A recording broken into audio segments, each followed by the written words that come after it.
Então, sou o professor Raimundo Sérgio de Faria Júnior, sou professor da UEPA há 16, 17 anos, atuo na graduação, na pós-graduação, em dois programas, de pós-graduação Ciência da Religião, também com pós-graduação em Educação. E vendo aí, a partir do grupo de pesquisa, fazendo essa discussão, educação, religião, marxismo, política, já há algum tempo. Bem, é oportuno esclarecer a minha lente interpretativa.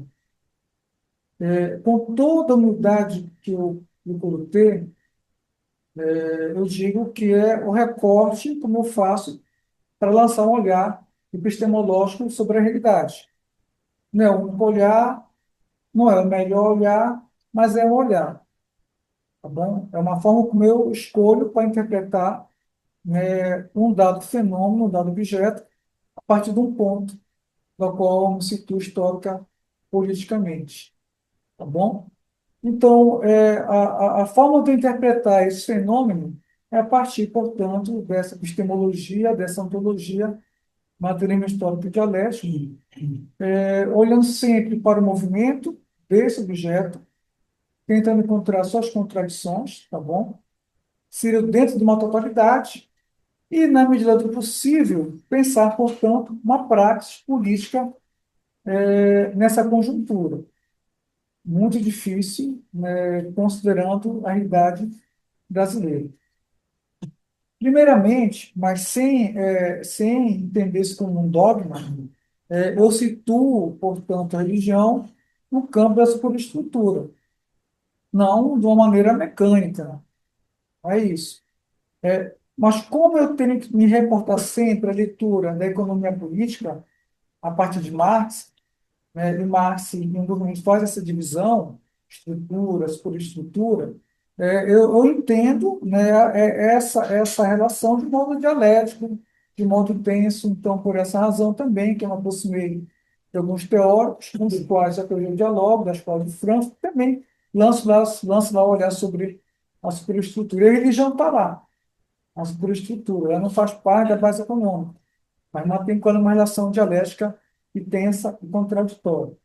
Bom, então é a forma como eu procuro isolar esse fenômeno e procurar entendê-lo a partir dessa conceituação, tá? Então, só para esclarecer. Talvez um fragmento do Marx que tenha sido se apropriado, até mal interpretado, quando ele vai discutir a religião, na obra da crítica da filosofia do direito de Hegel. A obra que eu tenho como tradução em casa é essa da Boitempo, tá bom? Eu acho que ela também está acessível no site da Boitempo, tá bom? Em PDF. Deve ter acesso ao material impresso. Ela está lá disponível no site da Boitempo. Que é quando ele se reporta a religião enquanto ópio do povo. À primeira vista, possa parecer uma crítica, é uma crítica, né, negativa, e também negativa à religião, né, na sociedade. Mas Marx, antes de falar isso, e não é Marx que punha isso primeiramente, a gente já encontra isso, por exemplo, no, em Feuerbach, que trata da religião enquanto anestésico, né, enquanto óbvio. Mas ainda assim, Marx vê dialeticamente um dado positivo na religião, como algo que ele via uma dor, uma tensão, uma amargura, uma opressão, tá bom? Logicamente que esse efeito anestésico ele tem consequências também, né, na questão da própria alienação, né, na qual não vai submergir. Mas é importante tentar que, dialeticamente, Marx consegue enxergar nesse fragmento, a questão da religião, sim, ponto óbvio, mas também entendendo alguma importância que esse outro tem na vida da pessoa.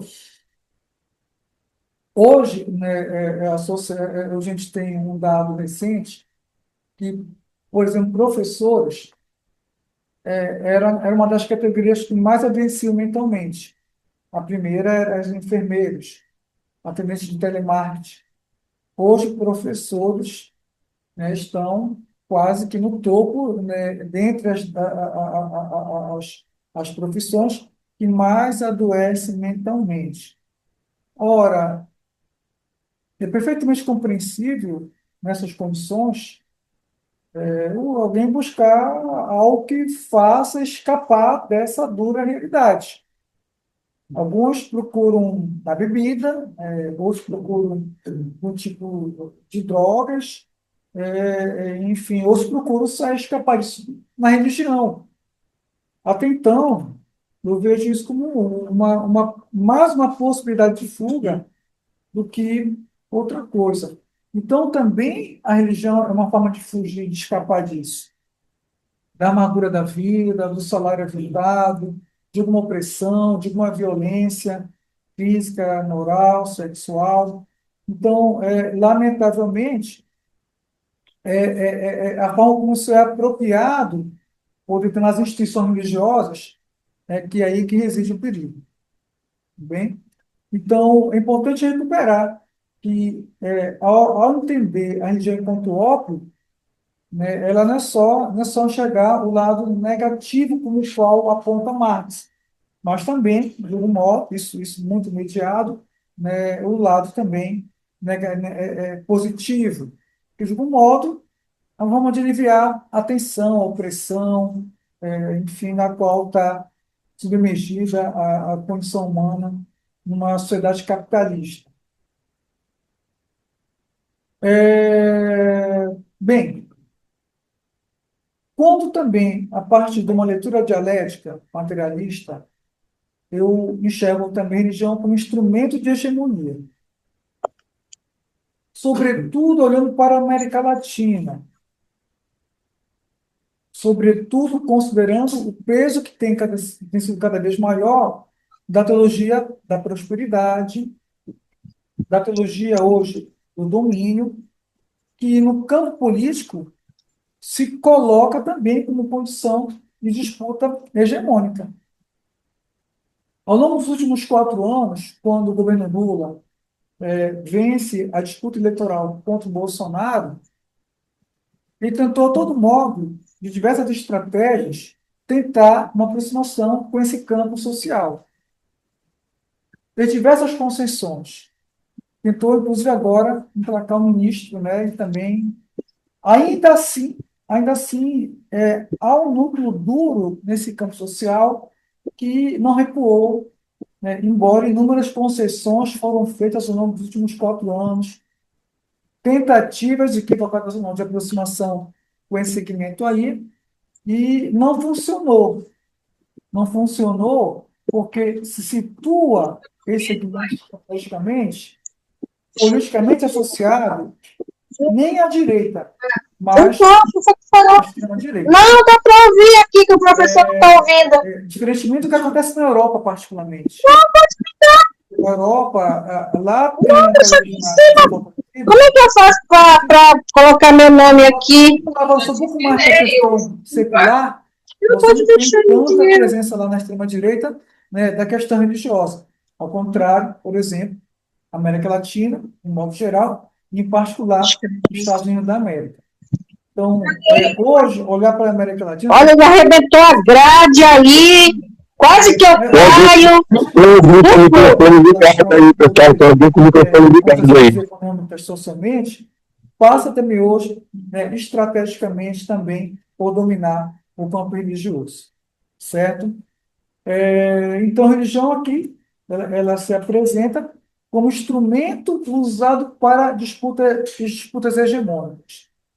Tanto é que a bancada da Bíblia, ela ganhou bastante projeção, embora formalmente ela não seja uma bancada, por sinal foi apresentado um projeto de lei, ela ser uma bancada, né, efetivamente uma bancada, e também é mais um perigo para o Estado laico, para a democracia, né, é bom estar atento a isso, tá bom?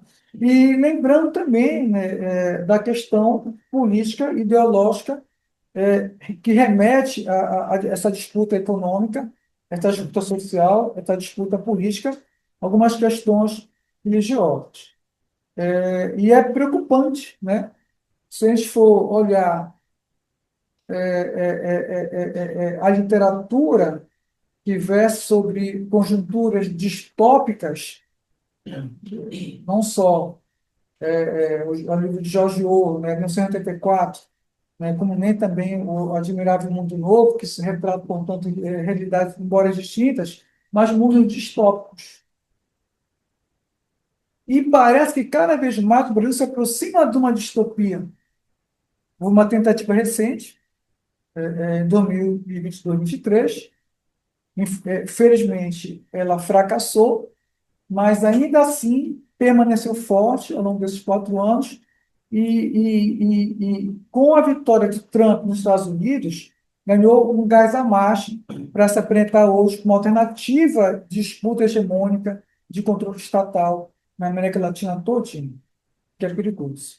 A gente assistiu agora, também recentemente, o sequestro de um presidente por outro presidente, de um Estado por outro Estado, no caso do Maduro. Não que eu concorde com a política de Maduro, não concordo também. Mas, assim, o mundo inteiro assistiu isso calado. Como também assiste calado, né? Porque também há aí uma questão de cumplicidade com o que acontece, por exemplo, na Palestina. Bom, para não contar muito meu tempo, né? Só, né? Tem só uma hora para não avançar tanto. Pegando particularmente o Brasil, quando é que aumenta, veja, não começa, mas aumenta, porque essa aqui teve o interesse evangélico por política. Durante a ditadura militar, os católicos, particularmente a Igreja Católica, foi quem mais deu sustentação ao regime militar. Um pouco timidamente, mas também teve uma participação ativa, setores evangélicos que, naquele momento, estavam assim, um pouco mais não tão envolvidos com a questão política. No entanto, com o fim da ditadura militar, a necessidade de uma nova Assembleia Nacional Constituinte, 87, 88, uma obra importante de ser lida para compreender esse movimento atual, que é do Josué Silvestre, que irmão, volta em mão, os evangélicos e a Constituinte e a Bíblia. Eu já li esse livro algumas vezes. É uma leitura ruim, chata, ele escreve ruim, mal, péssimo. A gente lê para entender o que ele quis dizer com isso. E, na verdade, embora seja um livro muito ruim, muito mal escrito, né, mas ele teve impacto significativo nas eleições, na eleição constituinte que antecipou a Assembleia Nacional Constituinte de 88. Por quê? Embora a representação parlamentar evangélica aí foi também inexpressiva, considerando, portanto, a quantidade de parlamentares eleitos, não me recordo agora a quantidade precisamente, mas aí lançou, portanto, uma semente que veio crescendo, né, nos anos 80, 90, 2000, quando o Lula ganhou, e vamos lembrar, o vice do Lula era o José Alencar, que era do partido, qual partido? Partido Republicano. Republicano. Partido Republicano, que, na verdade, tem uma associação direta com a Igreja Universal do Reino de Deus. Que também, no caso, o Partido Republicano é o partido que lá é o Partido Conservador nos Estados Unidos, que lá, portanto, agrega, além dos evangélicos, né, pentecostais e pentecostais, também os sentimentos, por exemplo, da Igreja Católica. Por isso que lá é chamado de direita cristã, que agrega todo mundo. Né? É direita cristã, o que aqui a gente entende com um movimento um pouco diferente. Porque aqui também é o segmento católico, né, Canção Nova, e outros segmentos, mas o mais importante é a Canção Nova, que também está muito, né, tá muito mais próximo, na verdade, do neopentecostais, dos pentecostais, politicamente, do que está, por exemplo, a da libertação. Está muito mais próximo de outros movimentos, portanto. de cunho social, né, subversivo. Então, é importante nessa obra, como eu disse, não é uma obra que a gente lê agradavelmente, mas é uma obra fundamental, porque aí está o embrião dessa provocação. Irmão tem que botar irmão, tá bom? Então, quando Silvestre apresenta essa obra, nesse livro, a preocupação, na verdade, naquele momento, era garantir representatividade no Congresso Nacional. Porque o debate posto lá pelos parlamentares evangélicos era, pasmem, a defesa do Estado laico. Por quê? Eles falam isso abertamente. Nós somos minoria. Agora, estrategicamente oportuno, defender o Estado laico. Hoje, como estão tentando avançar para ser maioria, na questão de representação parlamentar, já abandonaram a ideia do Estado laico e defendem agora um Estado religioso. Né? São contrários, portanto, o Estado laico. Então, é importante entender essa dialética. Outrora, quando era minoria, a defesa era pela laicidade. Hoje, como avança para ser maioria, a defesa do Estado teocrático. Então, isso já diz muita coisa sobre esse movimento aí. Então, quem estuda essas questões, eu acho que é oportuna a indicação da obra do Silvestre, tá bom? Ela não tem PDF, que é uma obra, eu acho que só tem essa versão, de tão ruim que ela é, né? Mas é uma obra que teve um impacto muito grande na conjuntura política de 86, tá bom? Eu acho que ela não tem aqui na Biblioteca do ela tem só na Federal, se não me falha a memória. Também na UNAM, certo? Quem quiser consultar, né, tiver interesse nesse debate aí, tá aí a sugestão, tá bom? Agora, eu também apresento algumas teses para poder dialogar com vocês, certo?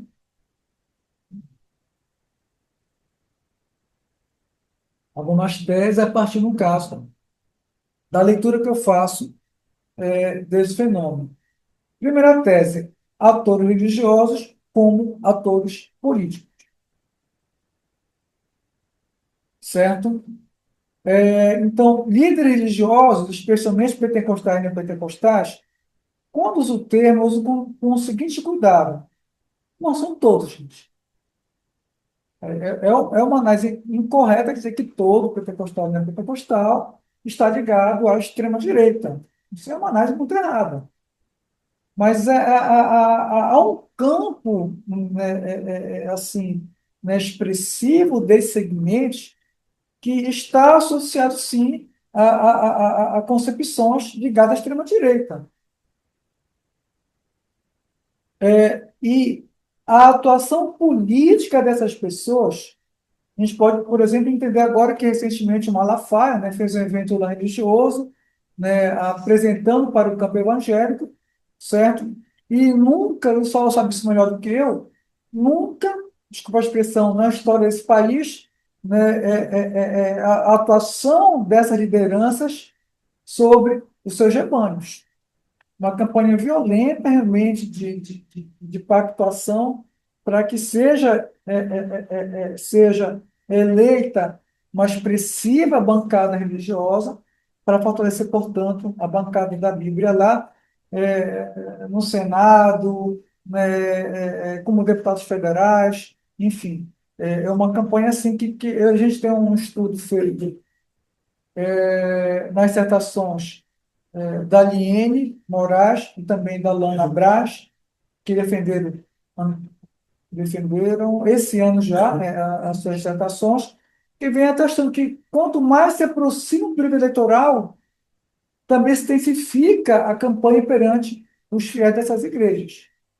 Fica uma coisa assim violenta, né, para usar, uma violência simbólica, né, para usar uma expressão do Bourdieu, no que tange essas questões. Tá bom? Uma segunda tese.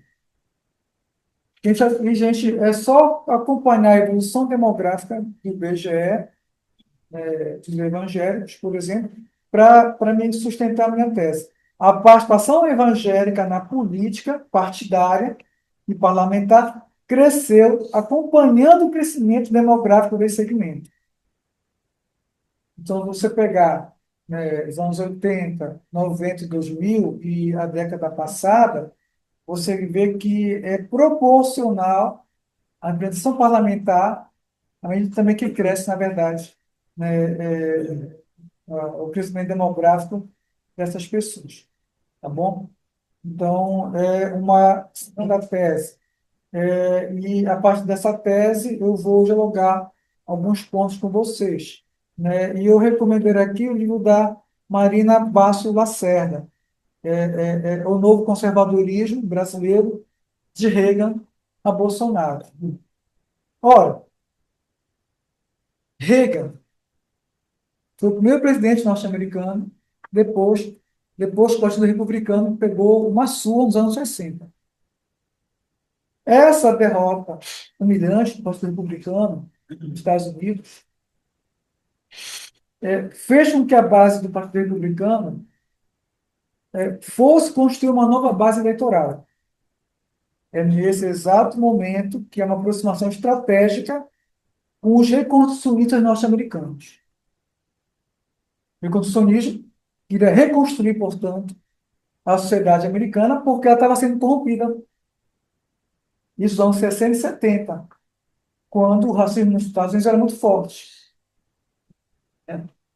Enfim, então, essa aproximação aí entre os republicanos com os evangélicos do movimento reconstrucionista, que vai, na verdade, aí, para a gente pegar um conceito de Weber, né, afinidade eletiva, que vai se construir um campo de afinidade eletiva, tá certo? A partir desse conceito de Weber aí, afinidade eletiva. Então, aí há uma afinidade eletiva entre, que vai aproximar politicamente o reconstrucionismo, que vai ser depois a base da teologia do domínio, com o Partido Republicano.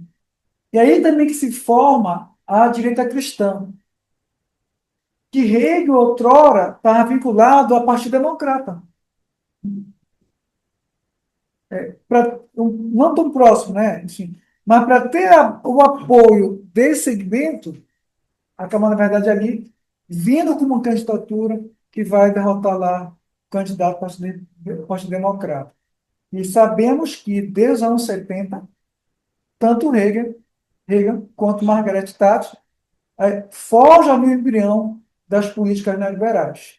Estado mínimo, privatização, enfim.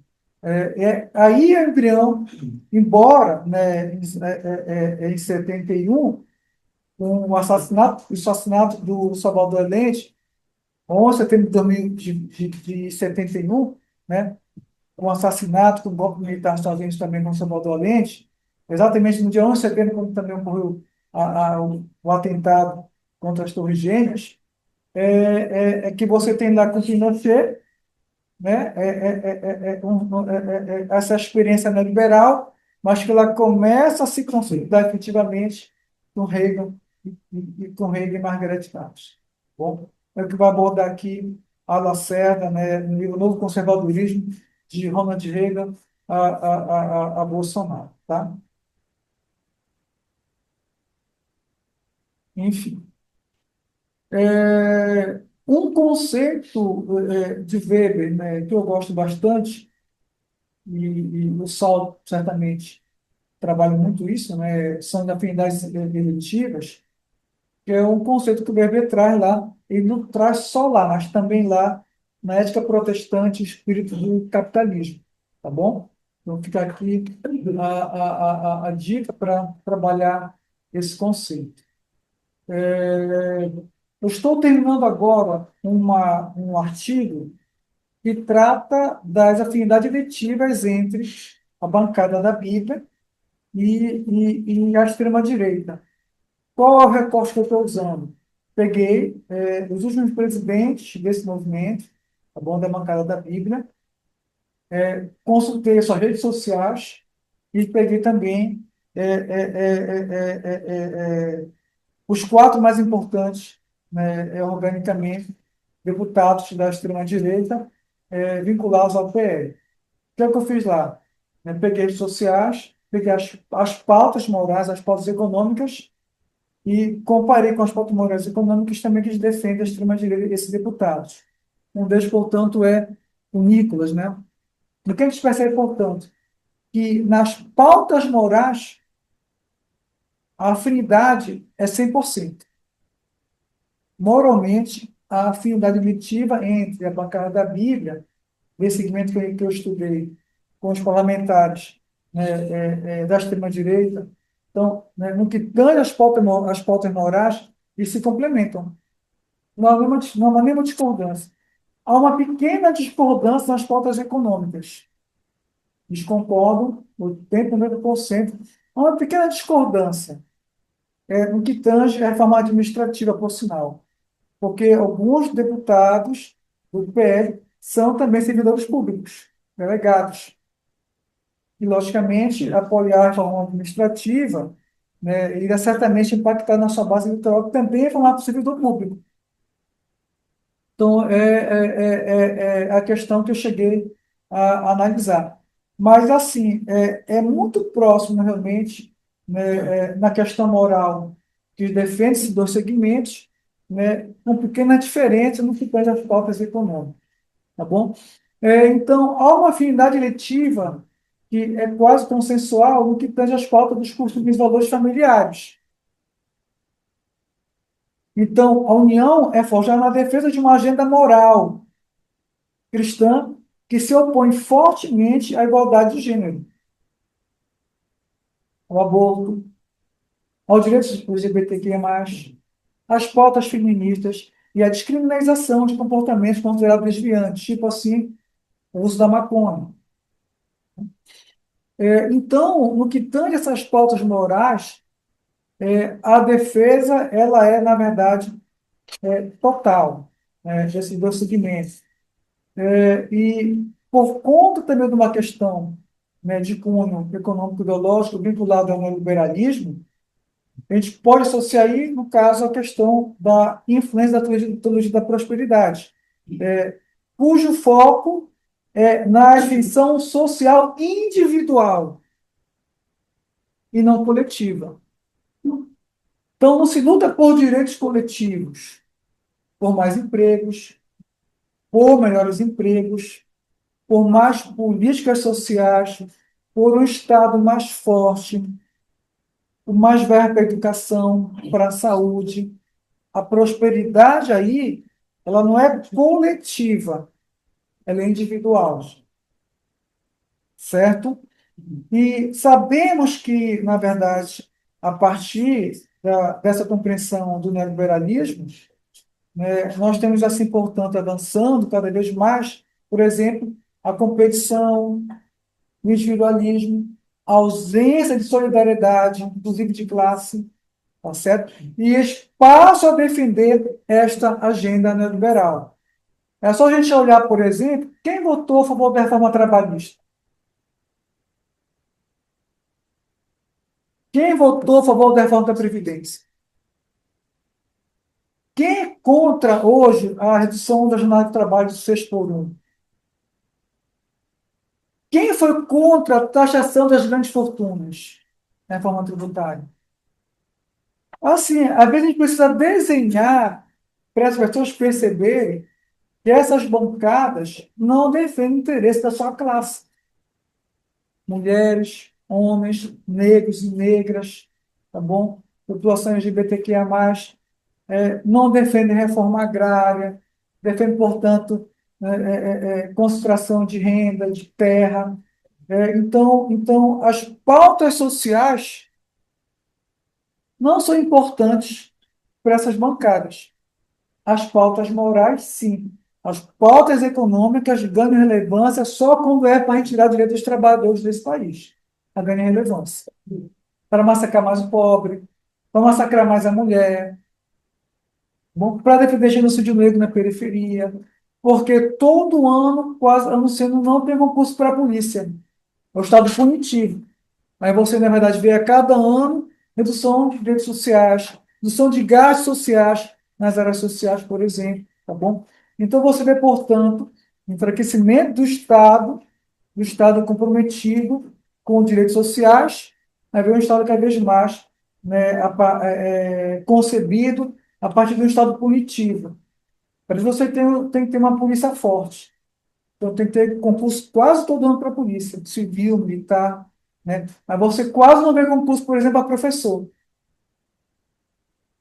É a cada 10 anos, é a cada 15 anos, né? A gente vê, portanto, na verdade, aí, né, a partir dessa base concreta, dessa economia política, essa sociedade cada vez mais unida, tá bom?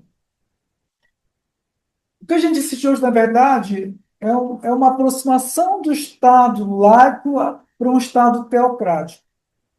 E o projeto de poder desse segmento que cada vez mais incorpora elementos da teologia do domínio. E algumas estratégias são fundamentais. Isso eles fazem muito bem. Domínio das redes sociais.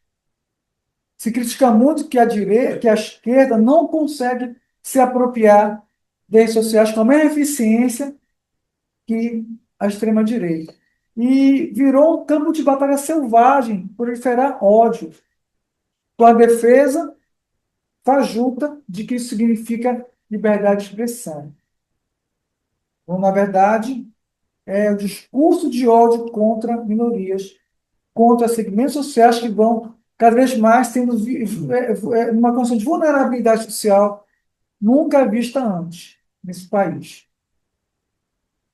E a concepção de inimigo comum, onde ambos os grupos se unem na oposição à esquerda e ao progressismo, pintando-os como uma ameaça à família tradicional e à nação cristã, tipo uma suposta ameaça comunista.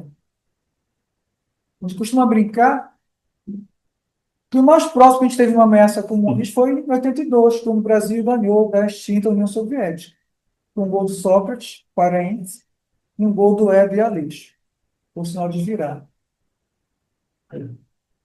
Fora isso, o Brasil nem sequer passou por um período pré-revolucionário.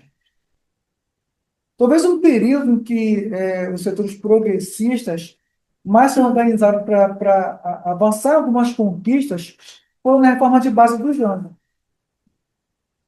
Foi quando a gente mais se mobilizou, né, naquele período pré-ditatorial para garantir a reforma agrária, reforma tributária, reforma social, reforma política. Quando se mais estava próximo, eu penso assim, Saulo, eu acho que não vi na história do Brasil em outro momento em que a sociedade se organizou para pautar reformas sociais nesse país.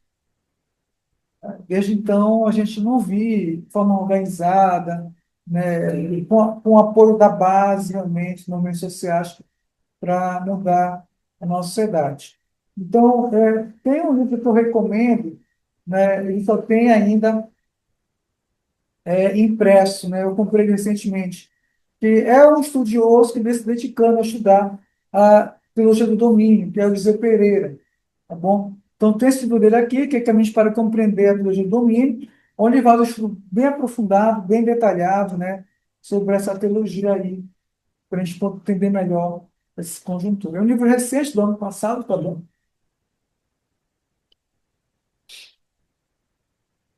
Eu recomendo a leitura desta obra aí para entender esse cenário, tá bom? Então, a base teológica é a teologia do domínio, corrente teológica política que defende que cristãos devem assumir o controle das instituições sociais, governamentais, culturais, aplicando leis bíblicas, teonomia, para transformar a sociedade. Raízes, né, nacionalismo cristão norte-americano, particularmente o reconstrucionismo, né? Em especial este camarada aqui, o Ruchodon, bom, foi um importante reconstrucionista. Uma diferença particularmente entre o reconstrucionismo norte-americano e a teologia do domínio é que o reconstrucionismo ele é muito mais enfático na defesa das pautas morais. Eles defendem até castigo, eles defendem. A teologia do domínio perde um pouco essa pauta moral, mas acrescenta, portanto, a pauta econômica. é mais importante dominar a sociedade. Tem que reconstruir, mas primeiramente tem que dominar politicamente a sociedade. Então, o reconstrucionismo cristão, original nos Estados Unidos, nos anos 60 e 70, né, um autor importante para entender o Chodon, busca estabelecer uma civilização cristã baseada no Antigo Testamento, influenciando o neopentecostalismo moderno. E eu deixo aqui como recomendação um artigo do Elísio Pereira também, para consulta, tá bom? Esse tem PDF, pode baixar aí, que é de domínio, uma chave de interpretação da relação política evangélica bolsonarista na atual conjuntura. Não tenho tempo, hein? Tenho só um pouquinho mais? Tenho tempo? Tenho. Eu gosto de ser rigoroso com o meu horário. E cada vez mais a gente assiste progressivamente essa relação tão política no Brasil, né, que representa um projeto político ativo para transformar o Estado laico em uma nação forte, de forte influência teocrática. Aqui é importante lembrar que o Bolsonaro não era o candidato da extrema-direita. O Bolsonaro era o candidato da bancada da Bíblia. A partir do encontro, em 2015, dele, adivinhe com quem? Com a Damares. A Damares garantiu nesse encontro que o Bolsonaro se, né, incorporasse no seu discurso, ele sempre foi muito ignorante, né? Mas se ele incorporasse no seu discurso, portanto, né, as premissas dessa teologia, teriam apoio dos evangélicos para a sua empreitada. Mas o candidato da extrema-direita e direita não era o Bolsonaro, era a Moeda, era o Alckmin, que perderam, né, no primeiro turno. Então, quando o Bolsonaro emerge com o apoio dos evangélicos, aí também se aproximou estrategicamente de quem? Da extrema-direita. Aí pronto, foi a desgraça que a gente viu em 2018. Né?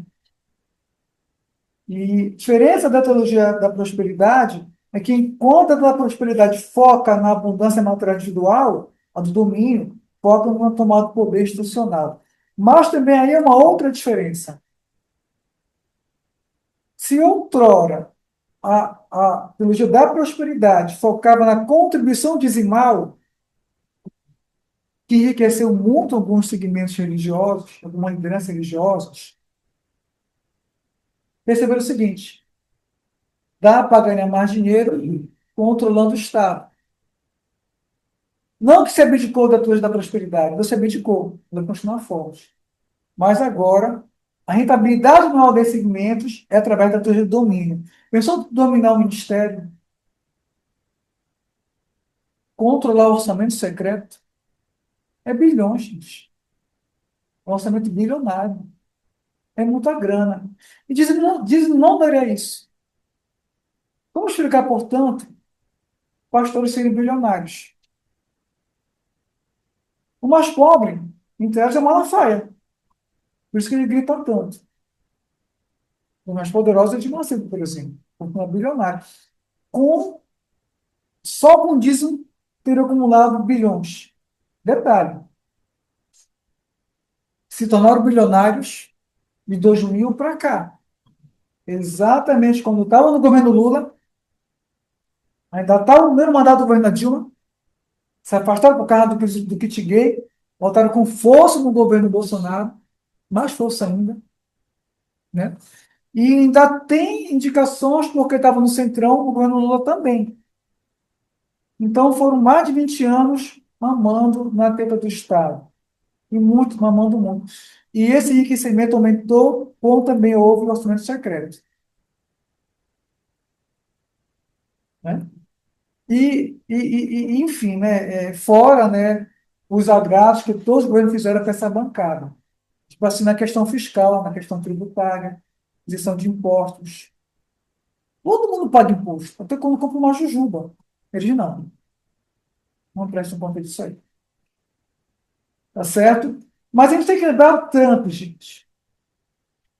Porque se o Biden tivesse pedido eleição para Trump, na eleição do Trump, certamente o golpe de 2022 teria dado certo. Certamente. Aqui foi uma sorte nossa. Mas provavelmente a gente não vai contar com essa sorte na próxima eleição. Né? Eu vejo assim com grande preocupação 2026, né?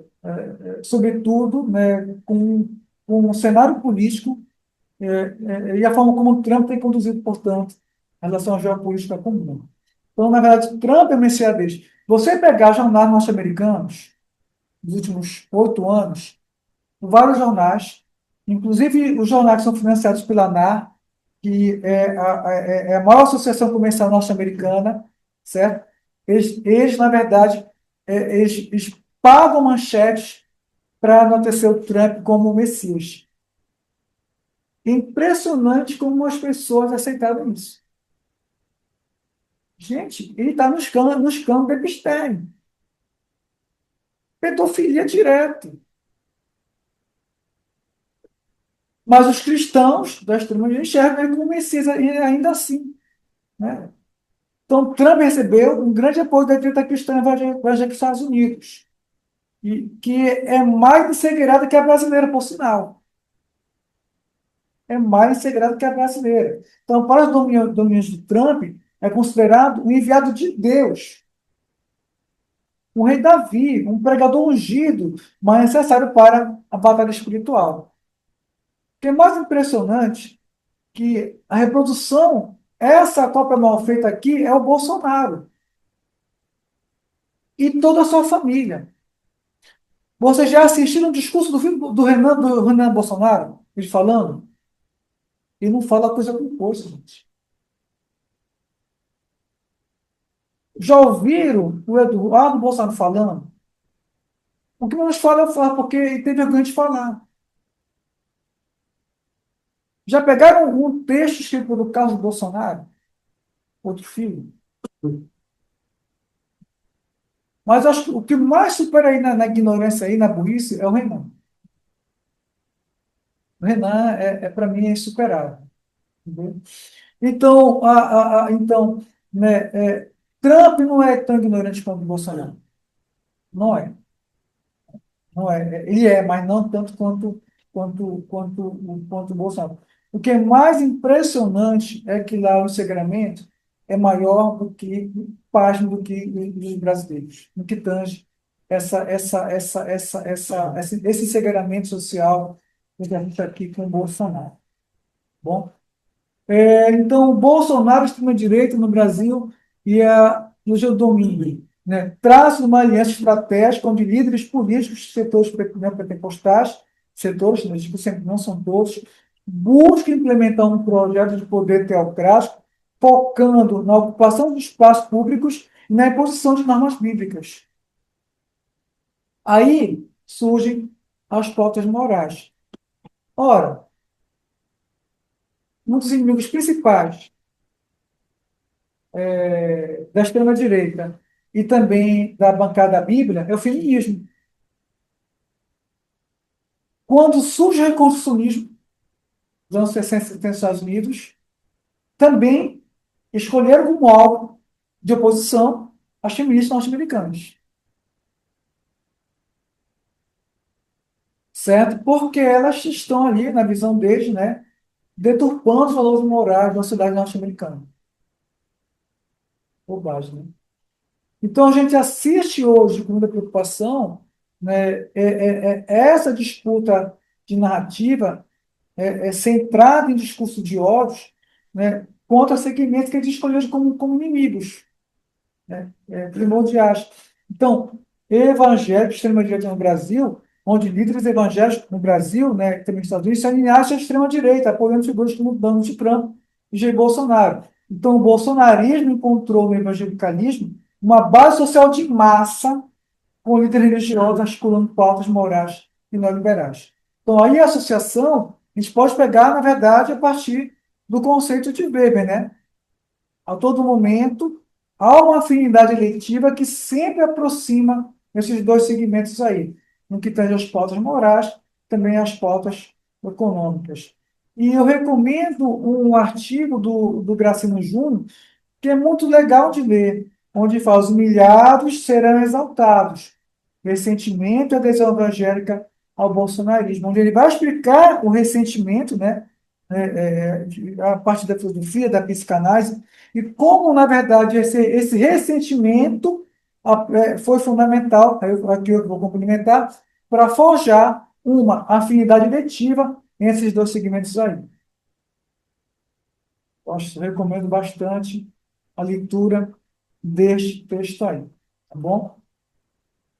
E algumas afinidades que eu já identifiquei na minha pesquisa, né, da bancada evangélica e extrema-direita, votaram favoráveis à reforma da Previdência. Bom, votaram favoráveis à reforma trabalhista. Hoje se colocam contra a redução da jornada de trabalho, embora eles não trabalhem. Foram favoráveis à reforma administrativa. Foram contra a taxação de grandes fortunas. E, recentemente, votaram favoráveis à dosimetria, que é essa lei, né, que alterou o cálculo para beneficiar condenados por autos golpistas, emitindo a redução de penas. Inclusive, o Bolsonaro falou recentemente, numa entrevista, que o pai dele vai subir a rampa com ele. O que é que isso quer dizer, gente? Golpe. Isso é golpe. A única forma de libertar o pai é dando um golpe. Então, ele não só que vai dar um golpe. Ainda assim, nem isso convence, na verdade, as pessoas a se oporem a esse cenário aí. Tá bom? Não concluindo, mas dizendo que teremos um cenário bizarro para 2026. Mas, assim, eu fico com a canção do Ivan Lins, acreditando no novo tempo, né? Apesar dos castigos, de toda a fadiga, de toda a injustiça, estamos na briga para nos socorrer. Esse novo tempo, apesar dos perigos, de todos os pecados, todos os enganos, estamos marcados para sobreviver. E eu mantenho minha esperança que a gente possa reverter esse cenário difícil, né? Para que nossa esperança seja mais que a vingança, seja sempre um caminho e se deixa de herança. Assim eu concluo minha intervenção, tá bom? Agradeço a